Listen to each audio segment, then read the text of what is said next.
Pax Televisión presenta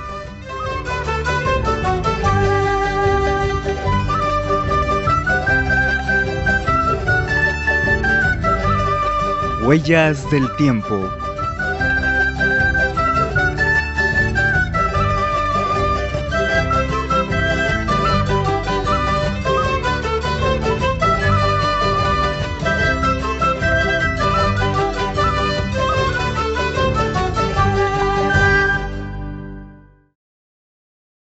Amigos de Pax Televisión y Sur Perú, ¿cómo están? Los saludamos desde este nuestro set de Huellas del Tiempo, nuestro programa cultural. Un cariñoso recuerdo a todos nuestros televidentes y justamente para ellos que nos siguen y que están viendo este programa, quiero contarles, antes de comenzar la entrevista, una historia muy bonita. La historia de un picaflor muy especial, el coriquente, el picaflor de oro. Se dice que participó en una competencia de aves, en la cual estuvieron el águila, el halcón, por supuesto el cóndor. Era una competencia, quién podía llegar primero al cielo. Iba a recibir un premio muy grande. La mayoría de las aves que ya se habían inscrito, cuando supieron que iba a estar también el cóndor, bueno, se le retiraron. Querían ellos dejarle espacio al rey del cielo en el Perú. Pero el picaflor dijo, yo también voy a la contienda. Y lo curioso fue de que él ganó. Cuando el cóndor, que estaba seguro de la potencia de sus alas, fue lleno de estación en estación, de nube en nube, y pasó, por supuesto, al halcón y al águila, los dejó muy atrás, ¿no? Pero él descansó y comenzó a retozar en las nubes, lo que le costó retozar, porque cuando él despertó, se encontró con que el picaflor ya se estaba bañando en los rayos del sol. Ese era el premio. Y el coriquente tiene plumitas de oro, plumitas doradas, justamente porque se bañó en los rayos del sol. Y atendiendo a esta historia, es de que el Inca Yupanqui, que después fue Pachacútec, él ordenó de que el asiento que tuviera el sol en el Coricancha estuviera forrado con las plumas de este pajarito. Un pajarito pequeñito, como una cigarra, dicen. Imagínense cómo sería de pequeñita las plumitas estas, pero se habían reunido cientos de plumitas para hacer este soporte que había en el Coricancha y donde descansaba un bolo de oro que representaba al sol. Y bueno, vamos a saludar a nuestro invitado de hoy. Se trata del ingeniero Richard Petersen. Lo hacemos porque acaba de salir en los últimos meses del año pasado, acaba de salir la segunda edición de Minería y Metalurgia en el antiguo Perú, de su padre, la historia de su padre, el ingeniero George Petersen. Vamos a hablar de cosas lindas con él, porque muchos viajeros llegaron al Perú, escribieron sobre el Perú, pero en el caso de George Petersen, él se quedó en el Perú, se nacionalizó peruano, y claro, tuvo una vida muy fecunda, muy interesante. Su talento fue reconocido, su cariño al Perú fue reconocido por el gobierno peruano y también por el gobierno alemán, todo el trabajo que estaba realizando, de tal manera que él recibió distinciones muy especiales.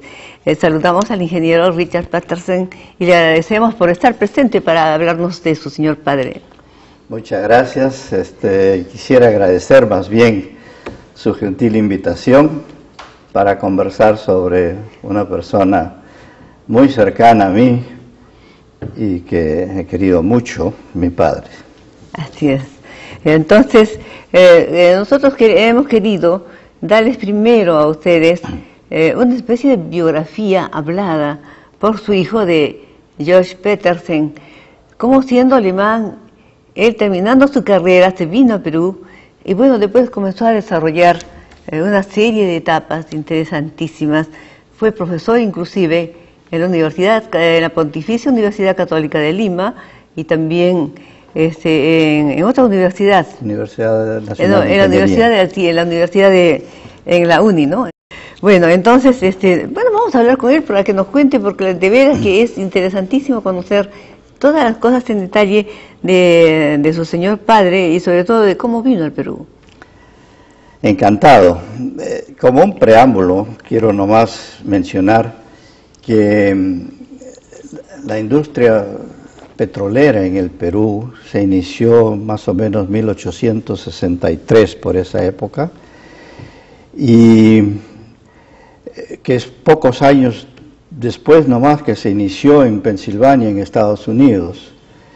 Y en 1884 se creó una compañía petrolera nacional fundada por don Ezio Piaggio.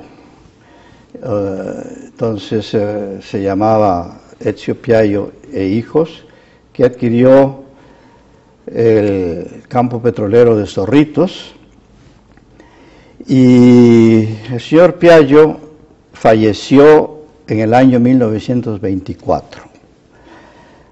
En ese momento es que sus hijos decidieron modernizar las instalaciones de producción en Zorritos, para lo cual probablemente debía de aumentar la producción de petróleo. Y se empezaron a procurar una persona que los ayudara en eso. Por razones que desconozco, pero mandaron un pedido a la Universidad de Kiel, donde mi padre se acababa de graduar, y por recomendación de uno de los profesores de mi padre, fue que él se postuló a este trabajo, el cual eventualmente culminó con un contrato de trabajo de ellos, de la familia Piaggio. O sea, se vino a los 24 años de edad, ¿no? Pero él había conocido en la universidad de que él había conocido a una farmacéutica muy simpática. Bueno, en realidad tenía 26 años de edad, porque él nació en 1898, ¿no? Y en sus últimos años, antes de graduarse, conoció a la que después iba a ser mi madre, que estudiaba en la misma universidad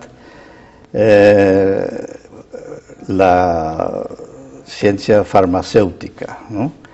Por la razón que venía de familia. Su padre era dueño de una farmacia y pienso que eventualmente ella iba a heredar esa farmacia, ¿no? ¿Cómo se llamaba su madre, ingeniero? Harriet Blume. Y era la mayor de 4 hermanos, que al final terminó el menor heredando esa farmacia, por las razones de que ella... Mire, porque ella se vino al Perú, imagínense, se vino al Perú y se vino por cariño a este estudiante afortunado, el ingeniero geólogo George Peterson. ¿Cómo es que se vino ella? Obviamente que mi padre estaba dirigiéndose a un país que él no conocía, no sabía en qué condiciones iban a vivir, y obviamente que no estaba casado en esa época, y entonces la familia tampoco iba a pagar el pasaje de ella, ¿no? Entonces, él se embarcó el día de su cumpleaños, el 6 de octubre de 1924, en un barco que lo llevó hasta el Callao, llegando allá más o menos a comienzos de noviembre.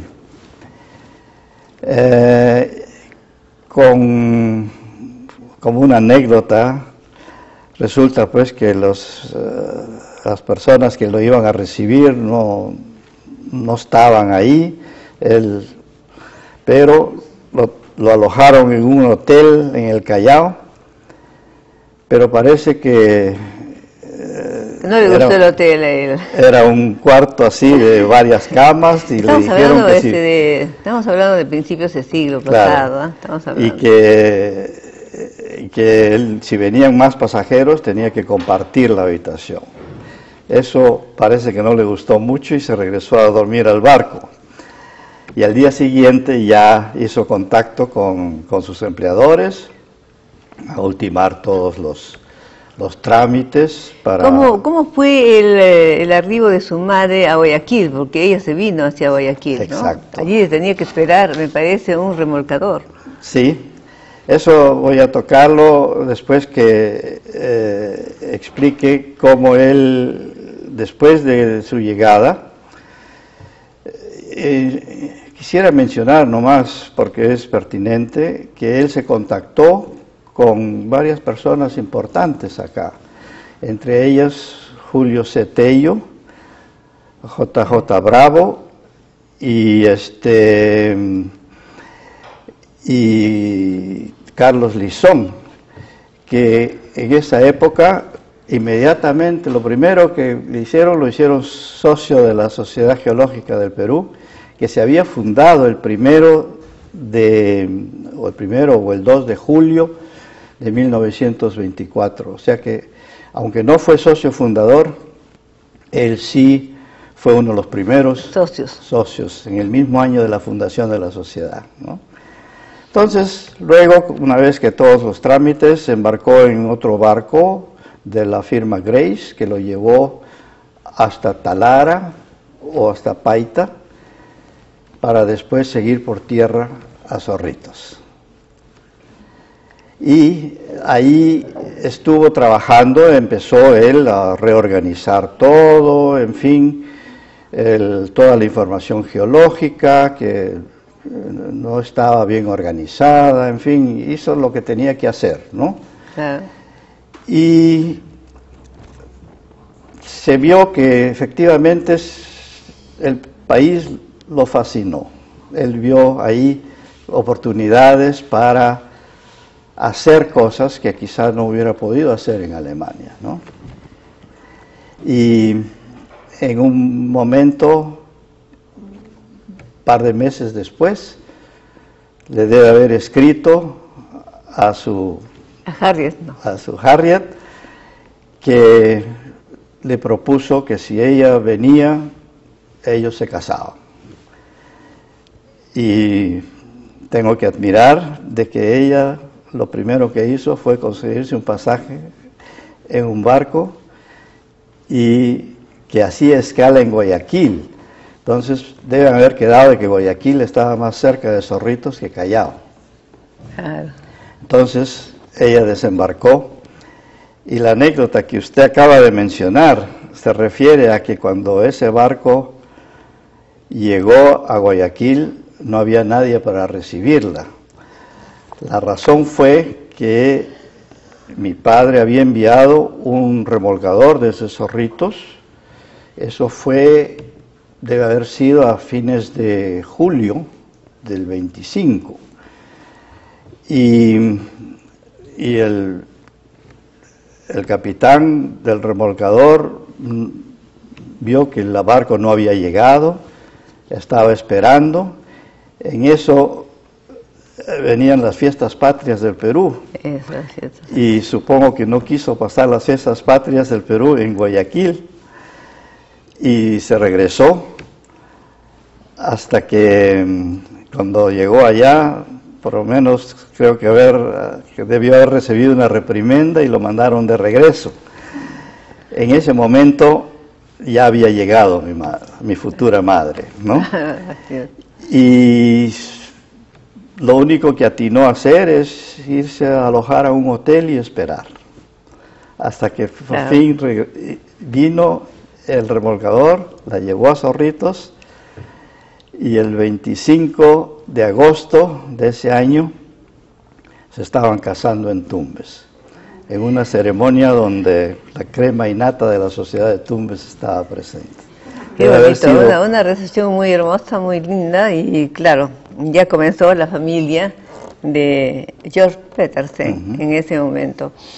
Dígame, ingeniero, él, además de estar trabajando en lo que se refiere al petróleo, él se estaba dando tiempo para visitar los lugares cercanos a Zorritos, ¿no es cierto?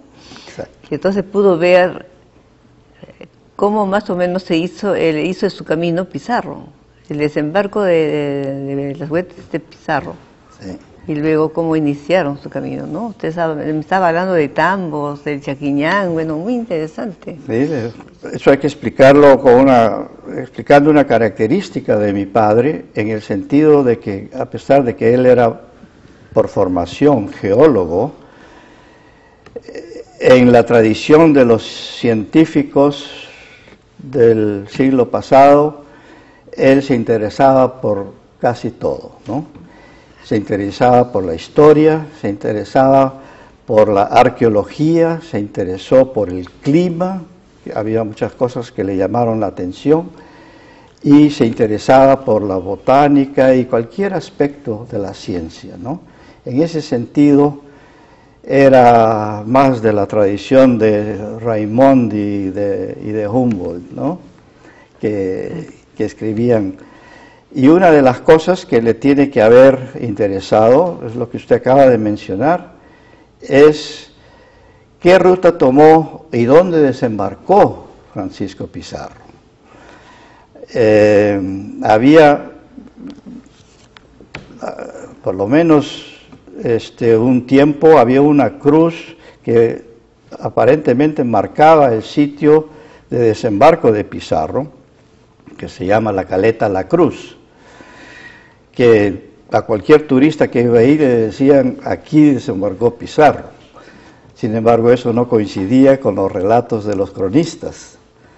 Y los cronistas describían exactamente que él desembarcó viniendo de Puná, cerca de los manglares, en la desembocadura del río Tumbes y del río Corrales. Tenemos que tener en cuenta que el Tumbes antiguo de esa época no estaba en el Tumbes actual, sino en un lugar que actualmente se llama Corrales. Y por las descripciones de los cronistas, mi padre llegó a descubrir más o menos en qué sitio desembarcó Pizarro y cómo llegó al Tumbes antiguo, ¿no? Y ahí se enteró de las maravillas que existía en este reino, y probablemente supo que el emperador o el rey se encontraba en Cajamarca y que, bueno, no le quedaba otra cosa que tenía que encontrar el camino para ir a Cajamarca.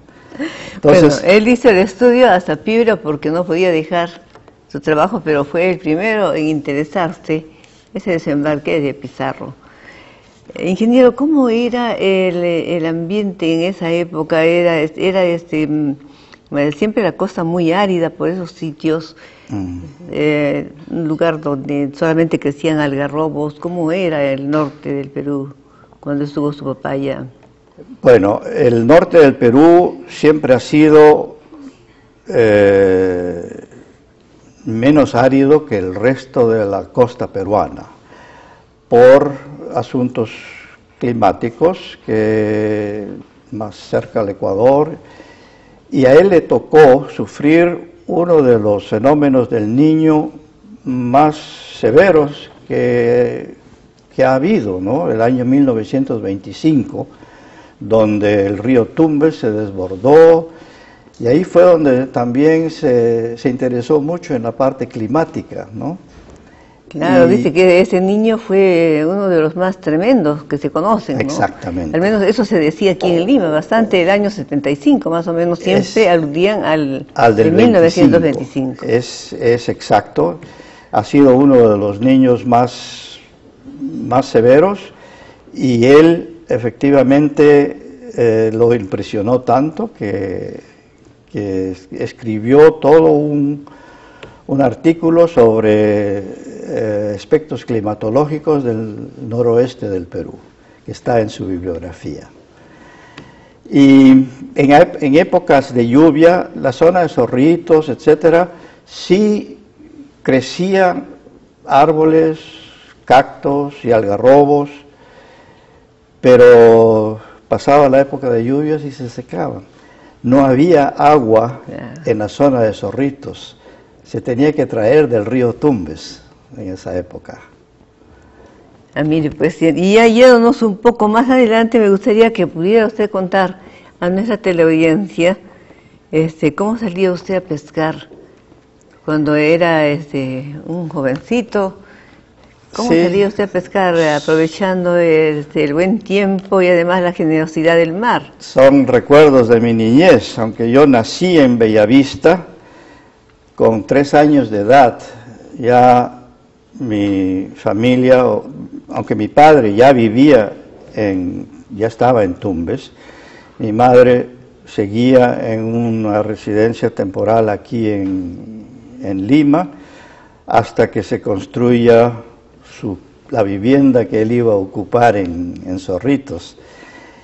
Y así que básicamente desde los 3 años de edad hasta los 15 años de edad yo viví en Zorritos, que además de ser el centro de la parte petrolera estatal en esa época, era también un pueblo de pescadores, ¿no? Y a mí me gustaba pescar, a veces pescaba desde el muelle y no me acuerdo cómo, pero me dieron permiso a veces de salir con los pescadores a alta mar. Maravilloso. Y pescábamos así. Pero usted a sabe la nadar, carrera. ingeniero, ¿no? Usted sabe nadar. Bueno, sí. ¿Usted Habiendo crecido desde chiquito en la playa de Zorritos, aprendí a nadar desde temprano. Y lo que quisiera, ya no, eso no se refiere a mi padre, sino a mí, que iba con los pescadores y la pesca que sacábamos, el primer pez siempre se dedicaba a hacer ceviche para el almuerzo. Y después todo lo demás era para el mercado. Y el pescador se dedicaba a venderlo. Y a mí no me imaginaba por ningún momento de que yo lo hacía por ganarme un dinero, pero él después de haber vendido todo, me entregó un dinero, me dice, esta es tu parte. Usted primero se estrenó como pescador, ¿no? Exacto. Antes de seguir la carrera de ingeniería de minas. Claro, bueno, tanto yo como mi hermano mayor, que nació en el 27,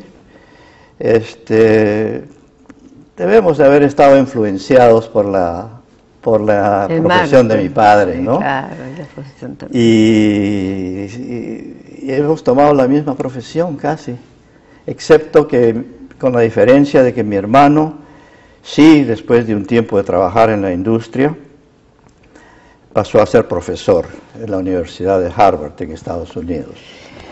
Bueno, vamos a hacer una pausa y regresamos para que nos cuente el ingeniero ya la etapa en que su padre vive hacia el sur y los descubrimientos que hace allí. Volvemos.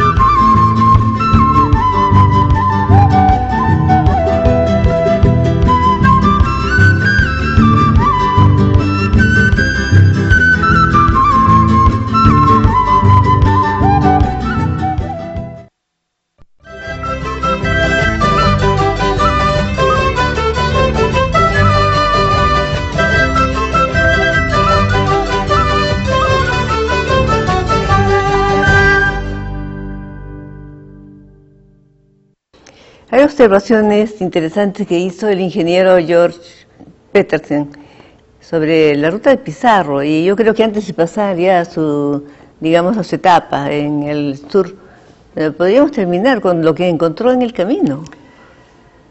Con Él se tomó la molestia de leer todas las crónicas de esa época y con las descripciones él logró descubrir el camino que tomaron entre Tumbes y Piura, y se encontró que en cada etapa que se podía cubrir a caballo con una tropa, caminando a pie. Había etapas donde había tambos construidos. Él encontró ruinas de esos tambos. Siempre en esas etapas ya había los tambos donde descansaban los viajeros, los mismos incas, los mensajeros de los incas, y ahí hacían campamento y seguían la etapa siguiente, y a la distancia adecuada había ruinas de otro tambo. Bueno, los incas eran muy previsores y en los tambos tenían una cantidad de provisiones para la gente que pasaba por allí, ¿no? Bueno, y una serie de cosas también podían ahí renovar ropa, renovar como todas sus hojotas de cabuya y bueno, en fin, una serie de cosas que se necesitan en el camino. Y ahora nos vamos, ¿qué le parece, ingeniero?, hacia la parte del sur, ya cuando su padre deja Zorritos, seguramente con un poco de pena, porque debe haberse acostumbrado ya, pero se va hacia el sur y todo lo que va a ir encontrando también en el camino. Sí,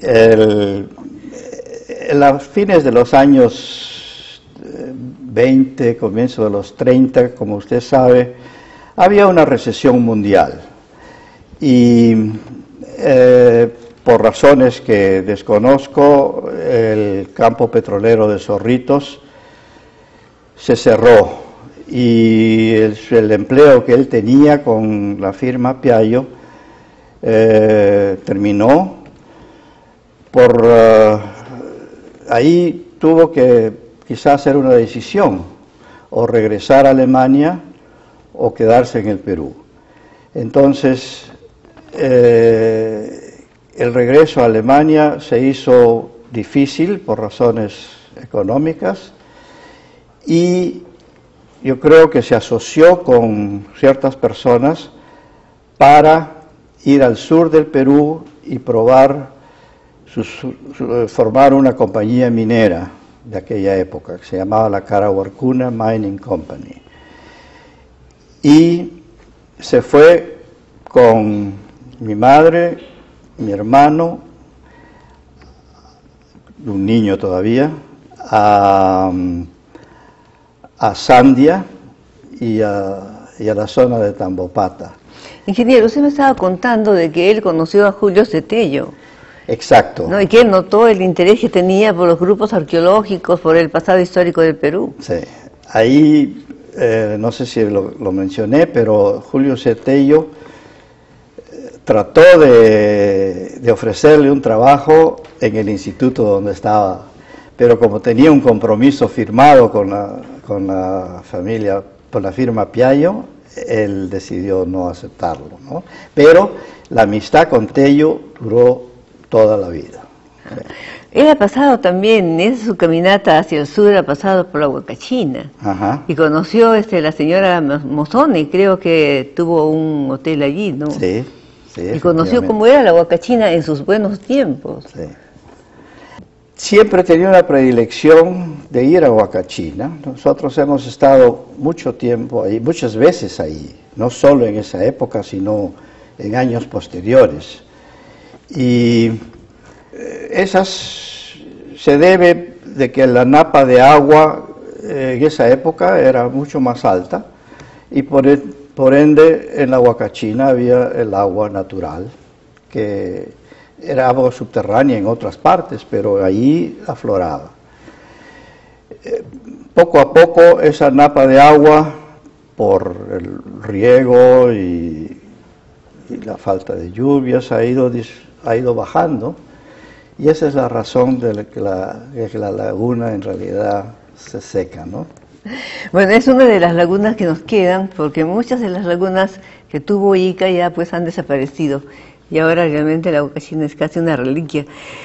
Ingeniero, usted estaba hablando de algo muy interesante, el clima en la parte del sur, cómo se arenó, digamos, en la época de las culturas paracas y de la cultura, usted me decía, cahuachi, ¿no? ¿Cómo es que se arenó la zona? Porque antiguamente florecieron allí unos pueblos que crearon una buena cultura, todos conocemos las culturas estas, pero luego se arenó. Exacto. ¿No?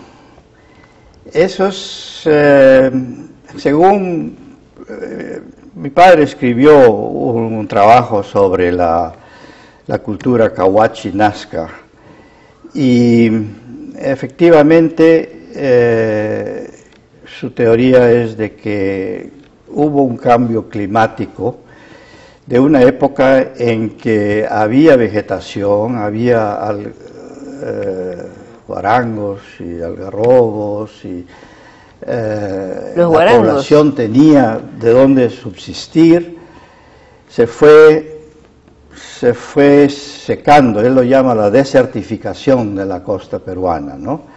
Que obligó a la población a mudarse más hacia la cordillera, donde todavía llovía, ¿no? Entonces ahí se abandonó el centro de Cahuachi a la zona, a las pampas de Nazca, en donde, según los estudios que él ha hecho, él piensa pues que se trata de dibujos relacionados con el culto al agua, que era tan importante para ellos, ¿no?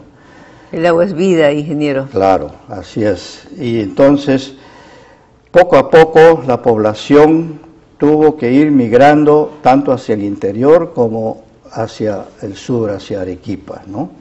Por eso es que él habla del surgimiento y desaparición de la cultura Cahuachi Nazca, ¿no?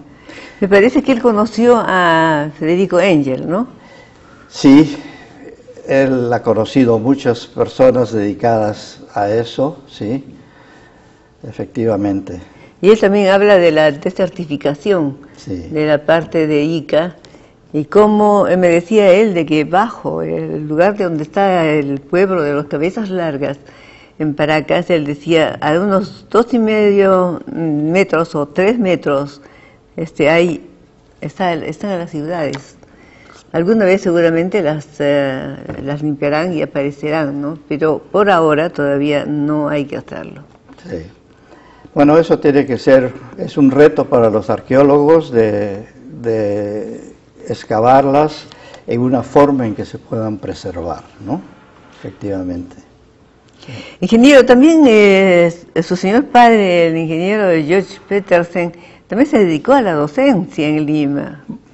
Efectivamente. Él, antes de eso, en el año 34 se formó el Cuerpo de Ingenieros de Minas y un departamento de petróleo, y ahí le ofrecieron a mi padre regresar al norte. Dejó sus actividades en el sur y se incorporó otra vez al mundo del petróleo. En esa época, él tenía, yo lo he leído en cartas de él, él tenía como meta eventualmente dedicarse a la docencia, a ser catedrático, y esa fue en el año 34 también. Entonces el gobierno le ofreció este puesto que duró hasta el año 50 para administrar los campos petroleros en Zorritos, que mientras tanto el Estado había adquirido de la familia Fiallo. Y se formó después, a base de eso, la empresa petrolera Fiscal, que luego fue la base del actual Petroperú, ¿no? Dígame, él, con esos viajes que hacía a uno y otro lugar del Perú, él fue reuniendo una colección muy importante de metal, de minera, ¿no? Y también de otras cosas, porque él ha estado en Sacaco. Sí. Entonces ha podido recoger seguramente unas cosas petrificadas de ballenas y de otros animales de hace millones de años. Como todo geólogo, somos empedernidos coleccionistas, tanto de rocas, cristales como fósiles, ¿no? Y él reunió una colección importante de más de 1000 ejemplares, que a su muerte los herederos la donamos a la Universidad Católica y se encuentra abierta al público, se llama el Museo Georg Petersen. Ingeniero, ¿en qué momento escribe su señor padre este libro sobre minería y metalurgia del antiguo Perú? Ya él seguramente se consideró que conocía más o menos algo acerca de instrumentos que se usaban en la minería y en la metalurgia, ¿no? Formas de, me parece que hay algo de los hornos también, prehispánicos, de tal manera de que entonces ya él había estado haciendo también un acopio no solamente de, digamos, de piezas, sino también un acopio de datos. La arqueología también lo fascinó mucho, y, como dije, y la historia. En el año 50, la empresa lo trasladó a Lima con su título de consultor, y esa fue la época en que él comenzó también la docencia en las universidades. Ahí empezó él a enseñar en la Universidad Nacional de Ingeniería, que en esa época todavía se llamaba Escuela Nacional de Ingenieros. Y ya tenía más tiempo para escribir sus vivencias, las cosas que él había visto tanto en el norte como en el sur, ¿no? Y en una visita que le hizo el arqueólogo Duccio Bonavia, se dio cuenta que mi padre tenía una cantidad de datos enormes sobre las prácticas de los antiguos peruanos, no solo de los incas, sino de los pre-incas, para producir herramientas y construir viviendas usando materiales naturales. Y lo incentivó a que escriba un libro sobre eso, y como resultado fue un libro que usted tiene ahí, que es muy interesante, Minería y Metalurgia en el Antiguo Perú, cuya primera edición salió en el año 70 como un boletín de una revista arqueológica que era editada por el Museo Nacional de Antropología y Arqueología en Pueblo Libre. Ingeniero, él tuvo un encuentro con cóndores en uno de esos viajes donde, bueno, se tenía que ir, tal vez, quién sabe, a caballo. Todavía él debe haber recorrido sitios donde hay unos abismos, unas pendientes pronunciadas, ¿no? Él viajó mucho por el Perú, también como usted menciona, a caballo. Tengo fotos de él que él ha tomado del yacimiento de Antamina en los años 30, cuando todavía no era mina, pero ya le llamó la atención.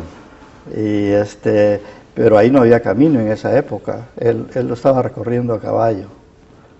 Hay otro viajero que cuenta que se encontró con un cóndor tan grande y que se le acercó tanto que le disparó con el revólver, ¿no? Y le arrancó una pluma nada más, dice.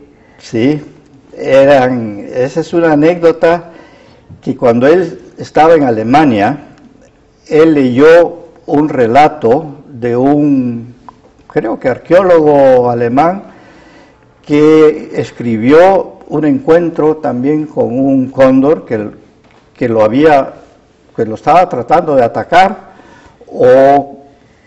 como estaban quietos, quizás pensaban que no estaban vivos, ¿no? Total, el cóndor es carroñero. Y mi padre cuenta algo, y él no lo creyó. Él dijo, estas son las fantasías para que cuentan los europeos para hacer su viaje interesante. Y le sucedió en el Perú exactamente lo mismo. Y él dice que entonces, cuando ya el cóndor se fue, él se levantó, sacó el sombrero y saludó a este señor y le pidió perdón por haber dudado de su palabra. Bueno, son los incidentes que pasan a la gente que tienen que viajar. Y evidentemente el ingeniero Petersen fue viajero, le gustó viajar por el Perú. Él también ha estado en el extranjero dando conferencias sobre Perú, ingeniero. Exacto, eso sí, él ya siendo ya profesor universitario, él ya se dedicó mucho también a diseminar su conocimiento y lo invitaban a hacer conferencias en muchas partes, sí. tanto en Estados Unidos como en Alemania y en el Perú. Pero la época en que se radicó en Lima y estaba dedicado a la enseñanza ha sido la más fructífera para sus publicaciones. Ahí es donde él escribió más, porque ya no tenía la presión laboral y la parte de la industria, ¿no? ¿Y en qué momento obsequia él sus piezas para este museo geológico? Él dejó establecido que quería que esa colección fuera la católica y se obsequió después de su muerte. Nosotros los herederos lo hicimos. Allí hay un cuarzo que es enorme, ¿no? Porque tiene varios kilos. Que lo encontró, me parece, en Huanzalá. Sí, sí. Ese museo es digno de visitar y está abierto al público, y recomiendo al público en general a que lo visite. Aquí dice Museo Geológico George Petersen, dice que está en el primer piso de la sección Ingeniería de Minas del campus universitario de la Pontificia Universidad Católica del Perú, y puede ser visitado de lunes a viernes de 9 a 4 de la tarde, ¿no? 9 de la mañana a 4 de la tarde. Entonces ustedes se enterarán allí de muchos aspectos más que les darán una especie de lección acerca de cuánto puede conocer un hombre que ama al Perú, porque George Petersen amó al Perú, ¿no? Sí. Llegó a querer tanto, imagínense, hay tanta gente que se nacionaliza, bueno, en otros países. Él se vino a nacionalizar aquí, él se hizo peruano, él se sentía feliz de ser peruano, me imagino. En una de las cartas que él escribió a su familia en Alemania, que le decía, ¿por qué no regresas a Alemania?, él dice claramente, mi ambición es de ser profesor universitario.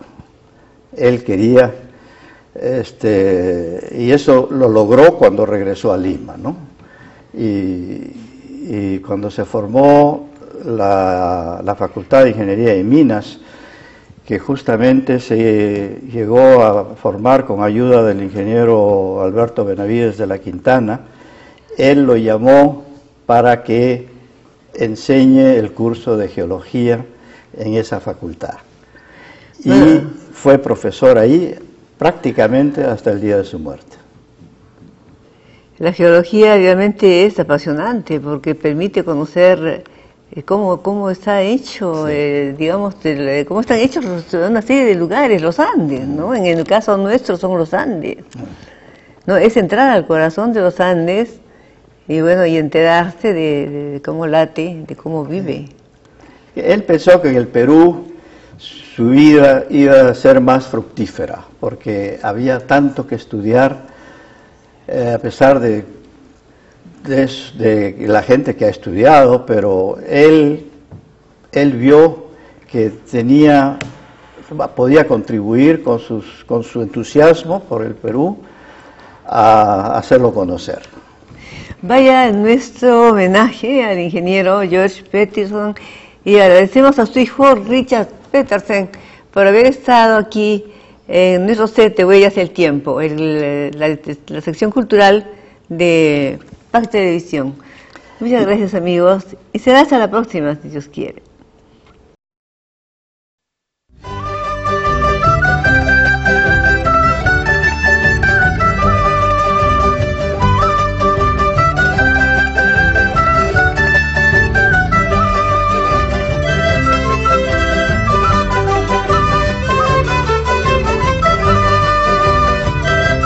Pax Televisión presentó